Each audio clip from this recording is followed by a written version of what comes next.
Birinci, işin başında olan ən birinci və ən əsas araşdırmadır. Və araşdırmanı ChatGPT vasitəsilə demirəm, düzdür, onunla da işləmək bacarığı olmalıdır. Hər uşaq da onu işləyə bilmir. Heç hər valideyn də işləyə bilmir ChatGPT ilə. Düzgün suallar qoymaq lazımdır ki, düzgün cavab alasınız. Universitetlərin öz saytından, veb saytlarından podkastlar dinləməklə çoxlu sayda informasiya mövcuddur, məlumatlar mövcuddur. Hamısını tapmaq olur internetdə. İndi hər şey var. İşin başında, əsasında araşdırma, öz üzərində çalışmaq, hardasa belə deyim, daha dəqiq desək, 8-ci sinifdən sonra 9, 10, 11-ci siniflər, yəni son 3 ilin qiymətləri çox vacibdir. Bu ortalama bal, GPA deyirlər.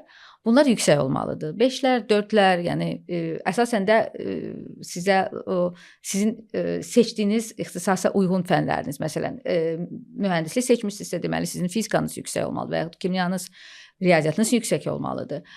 Başqa bir humanitar sahə seçmənizsə, sizin humanitar sahələrdən aldığınız qiymətlər yüksək olmalıdır.